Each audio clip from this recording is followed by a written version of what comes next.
मदद चाहिए। मैं इस सवाल से लड़ते जा रहा हूँ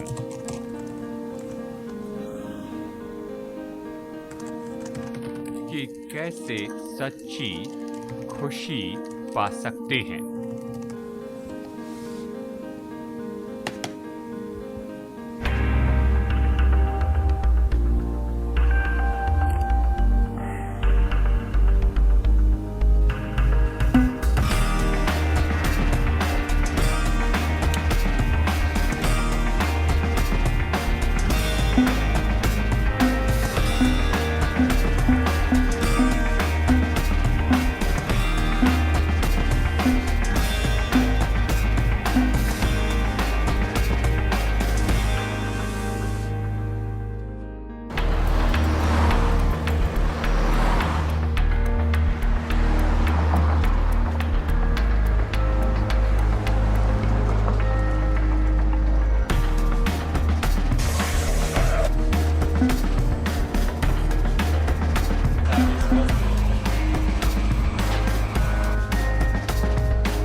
अगर आप ऐसे व्यक्ति हैं जो इस संसार में भी जो भी हो रहा है उसे देखकर अपना सिर अविश्वास से हिलाते हैं, तो आप अकेले नहीं हैं। प्राकृतिक विपदाओं से अर्थव्यवस्था में गिरावट या भौगोलिक मुश्किलें, इसके कारण हम गड़बड़ी में आ जाते हैं और संदेह के समय में शायद हम सोचे कि परमेश्वर कहाँ पर है, जबकि जीवन में इतनी गड़बड़ियां होती हैं। सुलेमान के मन में भी यही विचार आए थे, जो संसार का सबसे बुद्धिमान व्यक्ति था। सुलेमान को सलाह देता है कि जब जीवन गड़बड़ी में आता है तो क्या करना चाहिए। हेलो, मैं हूँ डेविड जर्माया और इन संदेशों की सीरीज में आपका स्वागत है। पृथ्वी पर स्वर्ग खोजना। हम सबोपदेशक की पुस्तक से देख रहे हैं कि अर्थ और खुशी के लिए सुलेमान की खोज देखें। उसने उत्तर पाया और हम जानेंगे कि उसने क्या सीखा है। आशा आप मेरे साथ जुड़ जाएंगे कि इन 4 बातों के बारे में सीखे जो सुलेमान ने कहा हमें नहीं करनी है जब जीवन में मुश्किलें आती हैं। मेरे संदेश का शीर्षक है अपनी परेशानियों को चर्च में ले जाना। आज के इस प्रोग्राम दिशा परिवर्तन में, जैसे आप हमारे साथ में जुड़े हैं, आप जानते सुलेमान जीवन खोज रहा था और ज्यादातर खोज ऐसी कर रहा था मानो परमेश्वर है ही नहीं। उसने हमें पहले 2 अध्याय में सिखाया कि परमेश्वर के बिना सब कुछ व्यर्थ है, बिना अर्थ का है। और फिर अध्याय 3 में उसने ये भी बताया कि परमेश्वर के साथ रहते हुए कुछ समस्याएं जिसे हमें मानना होगा। और हमने सीखा है कि परमेश्वर की योजना भलाई की है, उसका उद्देश्य स्पष्ट है, पर प्रोग्राम बड़ा अजीब है। अब हम अध्याय 5 में आते हैं और सुलेमान यहाँ पर हमें कुछ निर्देश देता है। और अब हम जहाँ पर अपने जीवन में है, इसके लिए बहुत ही ये व्यवहारिक है और हम इसे पढ़ना भी नहीं चाहेंगे। और सबोपदेशक अध्याय 5 में परमेश्वर हमें ऐसी बहुत सी बातें बताते हैं जो हमें जाननी हैं जब हम जीवन की मुश्किलें और बहुत सी परेशानियों का सामना करते हैं। तो चलिए इस अध्याय के अध्ययन में हम इनमें से होकर जाते हैं। सबसे पहली बात जो वो हमसे कहता है वो है अपनी परिस्थितियों के लिए परमेश्वर पर दोष न लगाएं। अपनी परिस्थितियों के लिए परमेश्वर पर दोष न लगाएं। देखिए वो हमसे क्या कहता है वचन 1 से 3 में। जब तू परमेश्वर के भवन में जाए तो सावधानी से चलना। सुनने के लिए समीप जाना मूर्ख के बलिदान चढ़ाने से उत्तम है, क्योंकि वे नहीं जानते कि बुरा करते हैं। बातें करने में उतावली न करना और न अपने मन से कोई बात उतावली से परमेश्वर के सामने न करना, क्योंकि परमेश्वर स्वर्ग में और तू पृथ्वी पर है। इसलिए तेरे वचन थोड़े हो, क्योंकि जैसे कार्य की अधिकता के कारण स्वप्न देखा जाता है, वैसे बहुत सी बातों का बोलने वाला मूर्ख ठहरता है। देखिए सच में वचन 1 में सुलेमान हमें बताता है कि हमें परमेश्वर के सामने सावधानी से चलना है। जब हम दुखद घटना या मुश्किलों से जाते हैं तो सबसे पहली बात, चाहे हम विश्वासी ही क्यों ना हो, यानी हम अपनी उंगलियां स्वर्ग की ओर उठाते हैं और हम हमारे जीवन की हर एक गलत बातों के लिए परमेश्वर पर दोष लगाने लगते हैं। सुलेमान हमें चेतावनी देता है कि हमें सावधानी से चलना है परमेश्वर की उपस्थिति में। ये कहता है जब तू परमेश्वर के भवन में जाए तो सावधानी से चलना। देखिए, वचन कहता है कि सावधानी से कदम बढ़ाना। जैसे हम कहते हैं सावधानी से कदम बढ़ाना। सुलेमान ये कहता है जब तू परमेश्वर के भवन में जाए तब सावधानी से चलना, यानी वो तुम पर ये दोष लगाए और तुम उससे सहमत ना हो।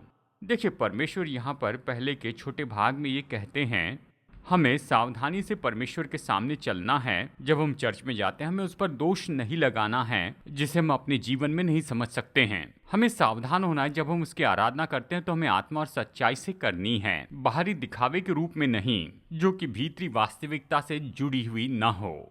पिलग्रिम्स प्रोग्रेस में जॉन बनियन ने कई साल पहले लिखा है, प्रार्थना में अच्छा है कि ऐसा दिल रखे जिसमें शब्द नहीं है, कि दिल के बिना शब्द रहें। परमेश्वर हमें सिखाते हैं जब आराधना की बात आती है, वो केवल इतना ही नहीं बताता है कि हम उसके सामने सावधानी से चलें, पर यह भी बताता है कि सावधानी से उससे बातें करें। वचन 2 और 3 में कहता है, बात करने में उतावली न करना, न अपने मन से कोई बात उतावली में परमेश्वर के सामने निकालना, क्योंकि परमेश्वर स्वर्ग में है और तू पृथ्वी पर है। तेरे वचन थोड़े ही हो, क्योंकि जैसे कार्य की अधिकता के कारण स्वप्न देखा जाता है, वैसी बहुत सी बातों का बोलने वाला मूर्ख ठहरता है। अब सुलेमान कहता है हमें सावधान रहना है कि हम परमेश्वर पर क्या दोष लगाते हैं। हमें सावधानी से उसके पास आना है और उतावली में कुछ भी नहीं कहना है। हमारे जीवन में जो कुछ हो रहा है उसके कारण हम परमेश्वर को तुरंत इस तरह से प्रत्युत्तर न दें। ऐसा क्योंकि जब भी कुछ होता है तो हमेशा हम परमेश्वर पर दोष देना चाहते हैं। आप खड़े रहकर अपनी उंगली मत उठाइए और प्रभु पर दोष मत लगाइए, प्रभु आप ये कैसे कर सकते हैं। सुलेमान कहता है कि हमें उतावली में कुछ भी नहीं कहना चाहिए। यहाँ पर यह बताता है कि हमारी मनोदशा ऐसी है कि हमारे जीवन में जो कुछ हमें दिया गया है उसके लिए हम शिकायत करते कुड़कुड़ाते हैं। जब हम अपनी परिस्थितियों के बारे में कुड़कुड़ाते हैं तो परमेश्वर के बारे में शिकायत करते हैं। जब हमें याद दिलाते हैं कि परमेश्वर स्वर्ग में और हम पृथ्वी पर हैं, ये बताने के लिए नहीं कि परमेश्वर वहाँ है, हम यहाँ पर, हम उसे छू नहीं सकते, वो हमसे बहुत ऊंचा है, हम ये सब जानते हैं। सुलेमान यहाँ पर यही कह रहा है कि याद रखो परमेश्वर स्वर्ग में है और वो सब कुछ देखते हैं, और आप पृथ्वी पर हैं और आप केवल कुछ ही चीजों को देख सकते हैं। परमेश्वर जो देखते हैं, अगर आप वो देखते तो आप जो कह रहे हैं उसे नहीं कहते। सुलेमान हमें यही तो सिखा रहा है। वो हमें याद दिलाता है कि परमेश्वर तो अदृश्य क्षेत्र में है, जहां वो होने वाली सारी बातों को देखते हैं, और वो जानते हैं कि हमारी सीमित मानवता के कारण हम सब नहीं जान सकते हैं। दूसरे शब्दों में, अगर आप परमेश्वर के जैसे जानते तो आप अलग तरह से ही प्रत्युत्तर देते। फिर वो हमें कुछ याद दिलाता है जो हम सबके लिए अच्छा है, चाहे हम किसी में से भी होकर जा रहे हैं, जीवन के किसी भी समय में से जा रहे हैं। वो कहता है तुम्हारे शब्द बहुत के बजाय थोड़े ही हो, दिखावे के बजाय सच्चाई से भरे हो, केवल दिखावे के बजाय वास्तविकता से जुड़े हो। वचन 3 में, जिसका अर्थ लगाना मुश्किल है, ऐसे लगता है कि वो कह रहा है कि मूर्ख तो केवल बकबक करते रहता है, उस इंसान जैसे जो सारा दिन काम करता और रात भर केवल सपने ही देखते रहता है। जो कुछ भी विनाश हो रहा है और जो कुछ भी चोट हमें पहुंच रही है, उसके दृष्टि से हम इसे देख सकते हैं कि अपनी उंगली परमेश्वर पर उठाए और हमारे जीवन की गड़बड़ी के लिए उस पर दोष लगाए। सुलेमान ऐसा करने के लिए हमें चेतावनी देता है। शायद आप कहे पास्टर, जबकि बहुत से लोग दुख में, आपका ऐसा कहना कठोरता होगी। नहीं, मैं आपको ये सबसे उत्तम बात बताता हूँ क्योंकि ये बाइबल में है। और दूसरी बात, अगर आप सुलेमान की बात पर ध्यान देते हैं तो ये आने वाली चोट से आपको बचा सकता है। अपने जीवन की गलत बातों के लिए परमेश्वर पर दोष लगाना, ये तो डेड एंड स्ट्रीट है। ये आपको कहीं पर नहीं ले जाएगा, लेकिन बस आपके दिल में ये व्याकुलता और कड़वाहट की आत्मा को लेकर आएगा। तो पहली बात सुलेमान हमसे कहता है वो ये है कि परमेश्वर पर दोष न लगाएं। से जोर से कहिए, परमेश्वर पर दोष न लगाएं। फिर यह है नंबर 2, मन्नत के द्वारा परमेश्वर को घूस न दे। वचन 4 से 7, सुलेमान कहता है जब तू परमेश्वर के लिए मन्नत माने तब उसको पूरा करने में विलंब न करना, क्योंकि वो मूर्खता से प्रसन्न नहीं होता। जो मन्नत तूने मानी हो उसे पूरा करना, मन्नत पूरी न करने से मन्नत का न मानना ही अच्छा है। वो कहता है अगर तुम मन्नत मानते हो तो इसके बारे में गंभीर हो जाए, इसे पूरा करने में न चूके। और फिर कहता है अच्छा है कि हम किसी तरह से कोई भी मन्नत न माने, इसके बजाय कि मन्नत माने और उसे पूरा न करें। परमेश्वर हमसे खिलवाड़ नहीं करते हैं। सुलेमान हमें यही तो बता रहा है। वो अपेक्षा नहीं करते कि हम उसके साथ में खिलवाड़ करें। हमें प्रभु से वादा नहीं करना चाहिए कि हम ये और वो करेंगे, कि प्रभु अगर आप हमारे लिए ये और वो करें तो। सुलेमान अगले वचन में इसके बारे में हमें थोड़ी कमेंट्री देता है। वो कहता है, कोई वचन कहकर अपने आप को पाप में न फंसाना और न ईश्वर के दूत के सामने ये कहना कि ये भूल से हुआ। परमेश्वर क्यों तेरा बोल सुनकर अप्रसन्न हो, तेरे हाथों के कार्यों को नष्ट करे, क्योंकि स्वप्नों की अधिकता से व्यर्थ की बातों की बहुतायत होती है, परंतु परमेश्वर का भय मानना। जब हम कुछ समझ नहीं पाते हैं तो हमें क्या करना चाहिए? क्या हमने ये नहीं सीखा, हम जिसे नहीं समझते हैं उसमें परमेश्वर का भय मानना है। हम परमेश्वर का आदर करते हैं, हम कहते हैं परमेश्वर हमारी समझ से बहुत ही महान है, उसके मार्ग और विचार हमारे मार्ग और विचारों से बहुत ऊंचे हैं। इसके बजाय कि हम परमेश्वर पर दोष लगाएं और घूस देकर उससे मोलभाव करने के बजाय उस पर विश्वास करें और उसका भय मानें। जब आप नहीं जानते कि क्या करना चाहिए और ये नहीं जानते कि 2 और 2 मिलाकर 4 होते हैं, तो जरा पीछे हट जाएं और परमेश्वर पर विश्वास करें और उसका आदर करें, उसका भय मानें। आमीन। आपको यही करना है। अब सुलेमान हमें चुनौती देता है कि हम स्पष्ट सोचें, बोलने के द्वारा खुद को परेशानी में न फंसाएं। मुश्किलों से जाते समय आप मुंह के बारे में सचेत हो जाएं। आपके मुंह से जो निकल गया उसे आप वापस नहीं ले सकते हैं। आप जाकर उन शब्दों को पकड़कर उन्हें अलग वाक्यों में नहीं कह सकते हैं। इसलिए जब आप मुश्किल और परेशानी से जाते हैं तो शब्दों के लिए सावधान रहें। वो कहता है, परमेश्वर के दूत के पास जाकर ये मत कहना, आप नहीं समझते, मैंने परमेश्वर से जो भी कहा वो मेरा अर्थ नहीं था। बात यह, आप परमेश्वर के दूत से व्यवहार नहीं कर रहे हैं, स्वयं परमेश्वर से व्यवहार कर रहे हैं और परमेश्वर आपके शब्दों की ओर ध्यान देते हैं। इसलिए परमेश्वर से खिलवाड़ मत कीजिए। दाऊद ने भजन में जो कहा मुझे पसंद है, जैसे उसने मन्नत के बारे में बताया। भजन 66 वचन 13 और 14, मैं होम बलि लेकर तेरे भवन में आऊँगा, मैं उन मन्नतों को तेरे लिए पूरी करूँगा जो मैंने मुंह खोलकर मानी और संकट के समय कही थी। संकट के समय कही थी, क्या ये दिलचस्प बात नहीं? दाऊद कहता है, जब मैं संकट में था तो मैंने मन्नत मानी और मैं निश्चय ही परमेश्वर के भवन में जाऊंगा और संकट के समय जो मन्नत मानी उसे मैं पूरी करूंगा। ठीक है, हमने 2 बातें सीखी है। परमेश्वर पर दोष न लगाएं और परमेश्वर को घूस न दे। उसके पास जाकर ये न कहें कि मेरी परिस्थिति ठीक करेंगे तो मैं ऐसा करूंगा। इसका अर्थ जाने, उसे पूरा करें, नहीं तो आप अपने जीवन में बड़ी गड़बड़ी में होंगे। तीसरी बात यहाँ पर सुलेमान हमें बताता है कि प्रशासन का व्यवहार देखकर चकित न होना। आप कहेंगे, पास्टर जर्मय आप ये कह रहे हैं, मैं नहीं कह रहा हूँ, ये यहाँ बाइबल में लिखा है। वचन 8 और 9 में सुलेमान क्या कहता है जरा देखिए। वो कहता है, यदि तू किसी प्रांत में निर्धनों पर अंधेर और न्याय और धर्म को बिगड़ता देखे तो इससे चकित न होना क्योंकि एक अधिकारी से बड़ा दूसरा रहता है जिसे इन बातों की सुधि रहती है। भूमि की उपज सबके लिए है, वरन खेती से राजा का भी काम निकलता है। क्या आप विश्वास करेंगे ये बाइबल में है? वो कहता है, प्रशासन में अधर्म और अंधेर को देखकर तुम चकित न होना। सुलेमान कहता है, इससे चकित न होना। एक डेस्क पर ऐसा चिन्ह था जिस पर लिखा था, मेरा काम इतना सीक्रेट है कि मैं नहीं जानता कि मैं क्या कर रहा हूं प्रशासन दफ्तर में आपने कभी ऐसा महसूस किया है? सुलेमान ने हजारों साल पहले ही परमेश्वर के वचन में इन वचनों को लिखा और कहा कि जब प्रशासन सही नहीं है तो फिर चकित न होना। प्रशासन तो प्रशासन है, वो मनुष्य हैं। प्रशासन क्या है? ये कोई इंस्टीट्यूशन नहीं, ये कोई बिल्डिंग नहीं है, ये तो केवल मनुष्य हैं जो कई बार अच्छे निर्णय लेते हैं तो कई बार बुरे निर्णय ले लेते हैं।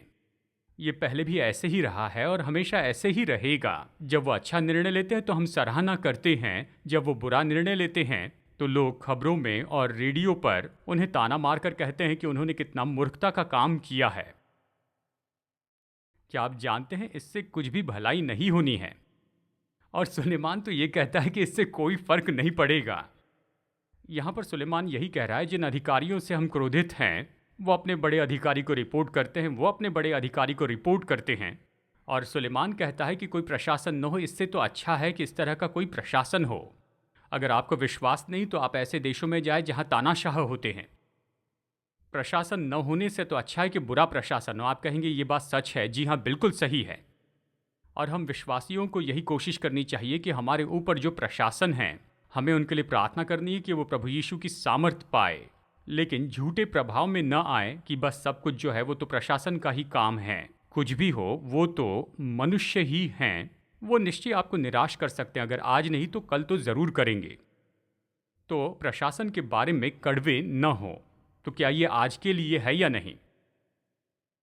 मेरे प्रभु, मैं कहूंगा प्रभु आपको ये सब कुछ कैसे पता था?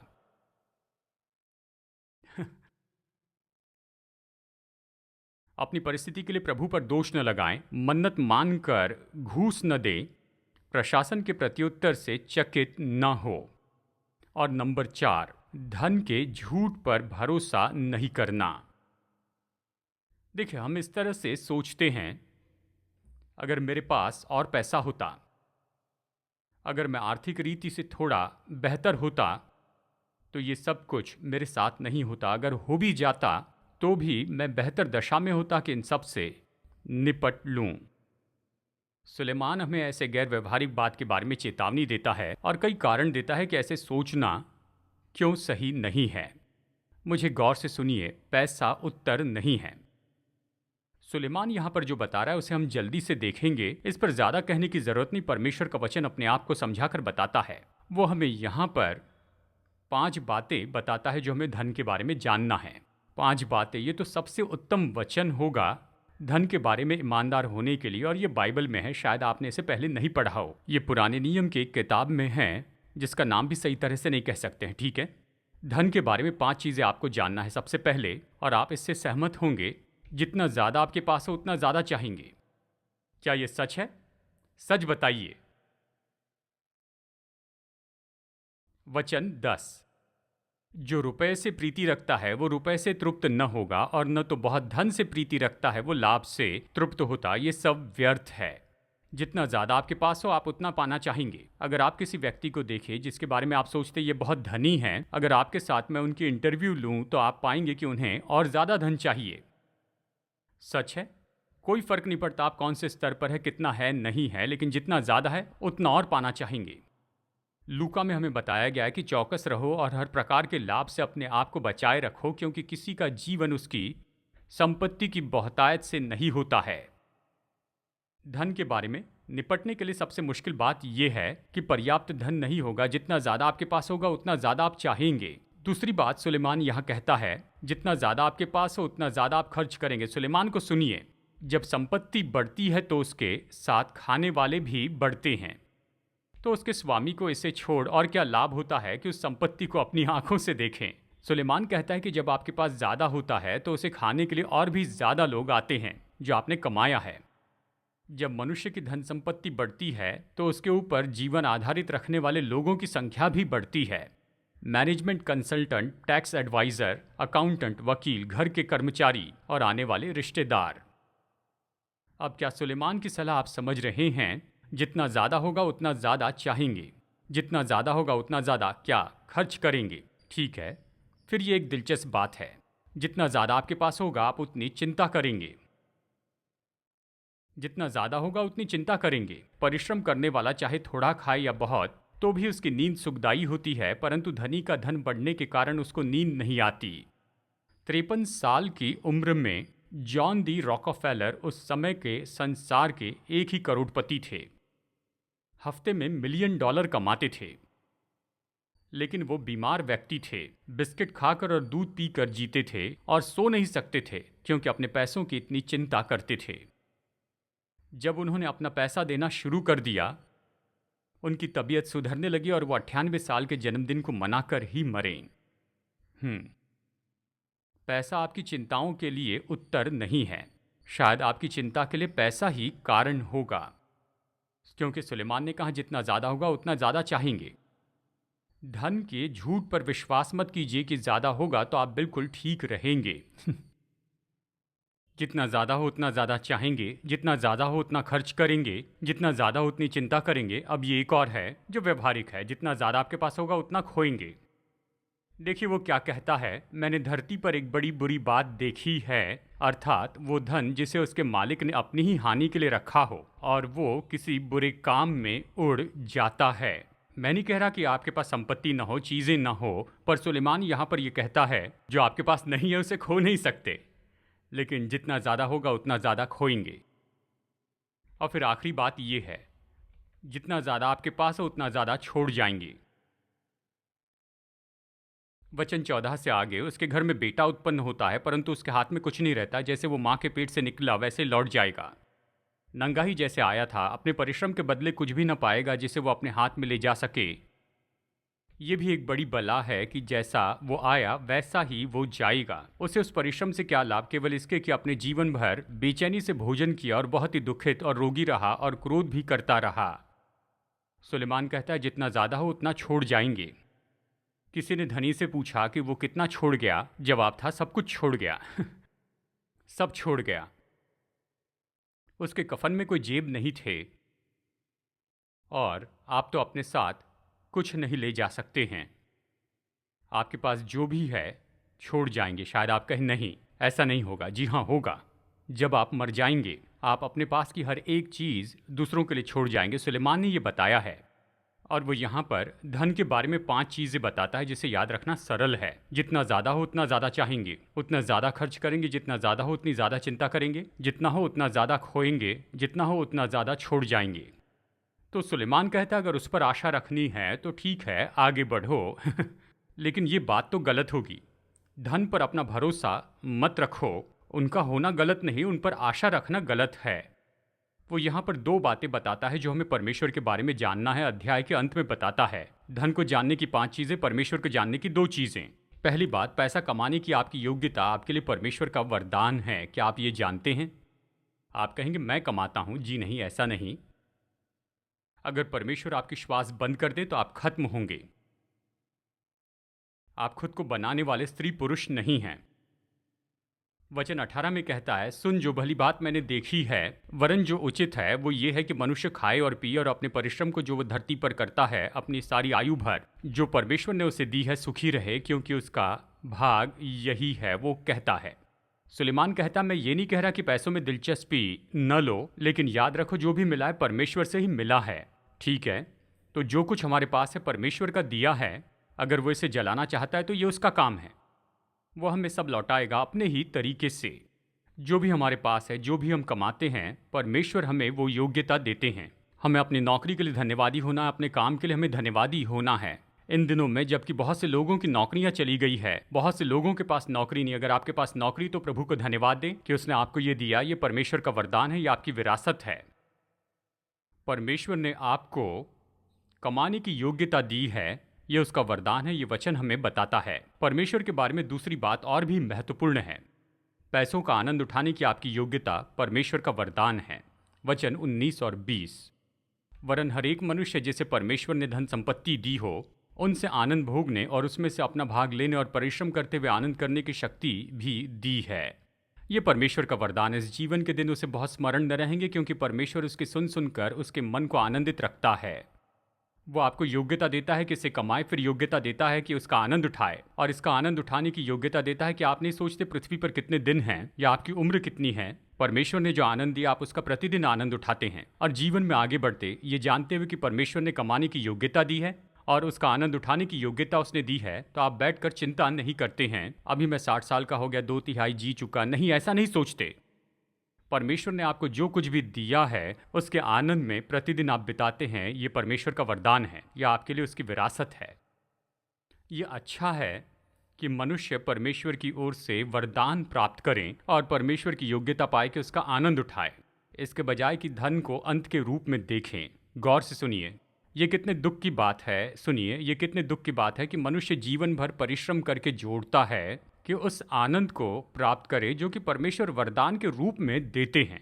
अगर वो उस तरीके से उसे देखे जैसे कि परमेश्वर ने अपनी अद्भुत योजना में उसे देने के लिए सोचा है। सुनिए क्या कहता है। कुछ लोग पसीना बहाते परिश्रम करते हैं, चिंता और दबाव में जीवन भर रहते हैं, बस कुछ पाने के लिए ही जो सर्वशक्तिमान परमेश्वर आपको ऐसे ही दे देंगे अगर आप उसे देने दो तो। अगर आप कहें प्रभु आपने योग्यता दी है कि जो मेरे पास है उससे मैं कमाऊं, तो इसका आनंद उठाने की योग्यता मुझे दीजिए, तो वो देंगे अगर उसे पहला स्थान दे। बाइबल कहती है परमेश्वर के राज्य को पहले खोजो और ये सब कुछ तुम्हें दे दिया जाएगा।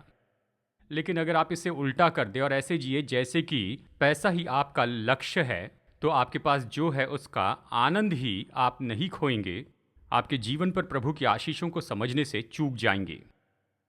तो सुलेमान आज हमें स्पष्ट रूप में बताता है परमेश्वर पर दोष न लगाएं, परमेश्वर को घूस न दें, प्रशासन जो करता है उसके कारण निराश न हो, और इस झूठ पर भरोसा न करें कि पैसा ही सबका जवाब है।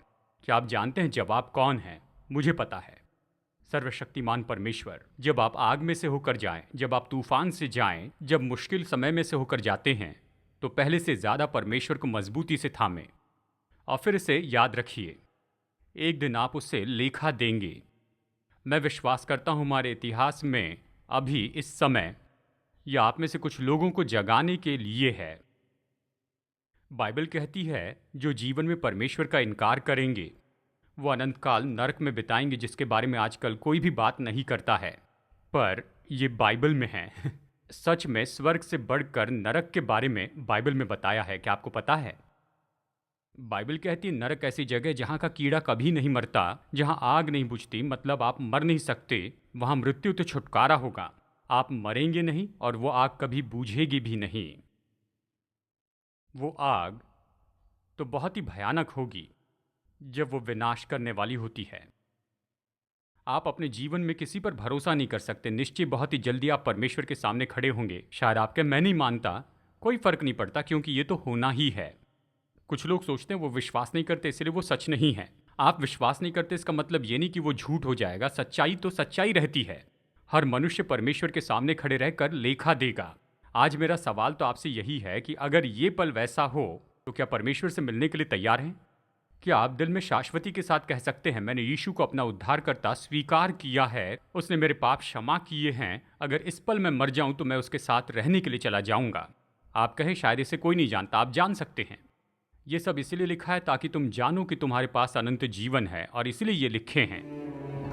और जब मैं इसे कहता हूं तो अहंकार से नहीं कहता हूं। मैं जानता हूं कि मेरे पास अनंत जीवन है, क्योंकि यीशु मसीह मेरे दिल में है। यीशु पर भरोसा नहीं किया तो आज आप कर सकते हैं। सर्वशक्तिमान परमेश्वर ने आपसे प्रतिज्ञा की है कि अभी आप उसे जान सकते हैं, और आप विश्वासी हो जाएं तो आप स्वर्ग में जाएंगे। दिशा परिवर्तन के इस संदेश को देखने के लिए धन्यवाद। मैं आशा करता हूं कि आप प्रोत्साहित हुए प्रभु के वचन से, और आपने ये जाना है कि हमारे प्रेमी परमेश्वर के साथ में संबंध का क्या अर्थ होता है। अगर आपका उसके साथ कोई व्यक्तिगत संबंध नहीं है लेकिन ऐसा करना चाहते हैं तो आज इसे शुरू कर सकते हैं। परमेश्वर के उद्धार का मुफ्त वरदान पाने के लिए आपको यही करना है, अपने पापों से पश्चाताप करें और यीशु को अपना उद्धारकर्ता प्रभु स्वीकार करें।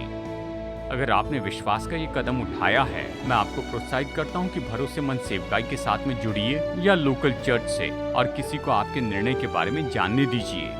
मेरी प्रार्थना है कि आप अपने इस नए विश्वास में निरंतर बढ़ते जाइए। प्रभु आपको आशीष दे, और आपसे फिर मुलाकात होगी यहीं पर दिशा परिवर्तन में।